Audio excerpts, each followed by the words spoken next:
Salut tout le monde, j'espère que tout me va bien aujourd'hui. Toute nouvelle vidéo YouTube. Très bonne année 2026 à vous. Plein de réussite pour vous. Bonne santé, etc. etc. Tout ce qu'on dit d'habitude pour les bonnes années. Voilà, j'espère que en termes de cinéma, ça va être bien riche.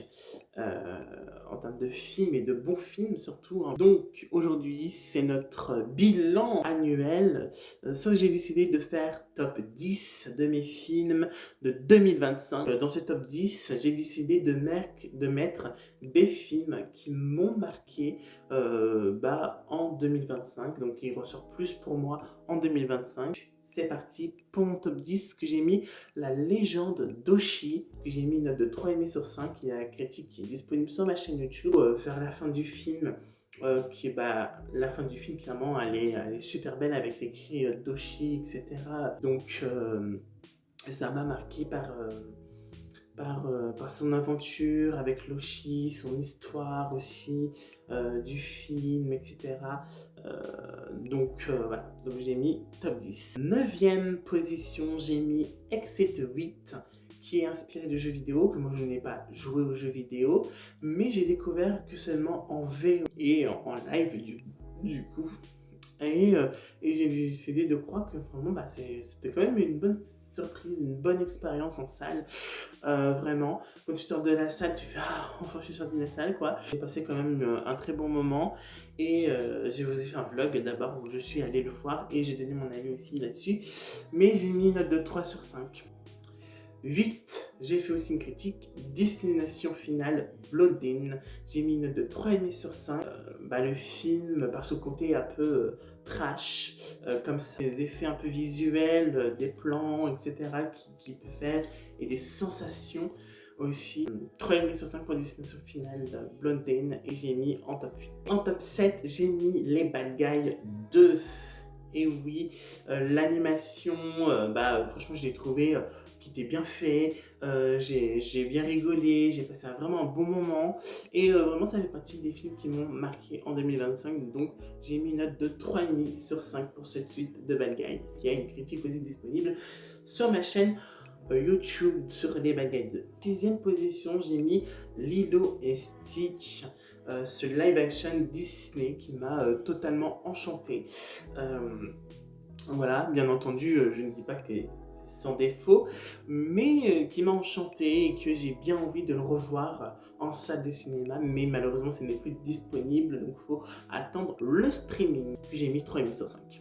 5e position, donc dans mon top 5, j'ai mis Better Man, une biopic sur Robin Williams, qui m'a vraiment plu honnêtement lors de sa sortie. J'ai mis une note de 4 sur 5 et la position 5. 4e position, c'est Demon Slayer, la forteresse de l'infini, qui m'a énormément plu, qui était vraiment un spectacle d'action et de visuel surtout, et que j'ai beaucoup aimé en salle. Donc j'ai mis une note de 4 sur 5 et la position 4. Podium des top 3. Et oui, top 3, ça veut dire c'est vraiment des films qui m'ont marqué et qui m'ont laissé un petit quelque chose quand même à la fin du film. Donc top 3, c'est Weekend 2. Donc j'ai mis 4 sur 5. Et pourquoi? Parce que à la fin de ma séance, j'étais un peu chamboulé par toutes ces émotions, événements, etc. Surtout par la fin du film, etc. Par cet dénouement épique. Donc je m'étais vraiment prêté au jeu parce que j'avais vraiment hâte et vraiment c'est 2h17, j'avais juste une envie que ça dure 3 heures et je l'ai revu une semaine après. Et franchement, honnêtement, bon, ça m'a moins fait l'effet, hein, ça m'a pas du tout fait l'effet à la fin de mon deuxième visionnage. Mais ça m'a toujours beaucoup plu et j'ai toujours noté 4 sur 5. Donc, c'est nickel.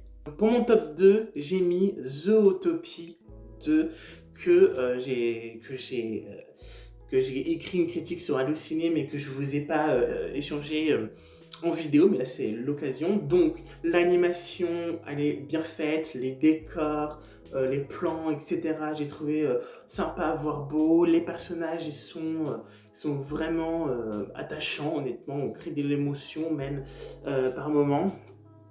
Et j'ai beaucoup aimé d'explorer les espèces des serpents, etc.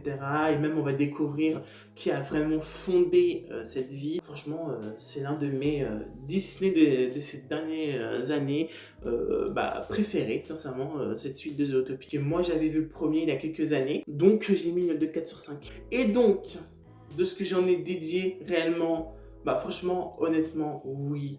C'est quand même, oui, franchement, de tout ce que j'ai vu en 2025, ce film-là, c'est quand même le meilleur film de 2025. Et là, je confirme mon top 1 en disant ça. Mon meilleur film de l'année 2025 est Avatar 3 de feu et de cendres.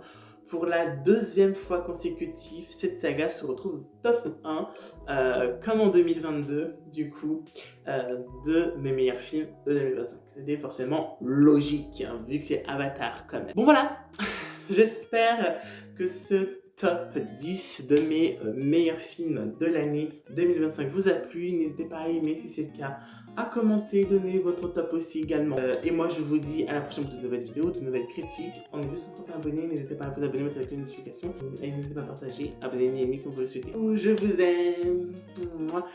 Tching tching.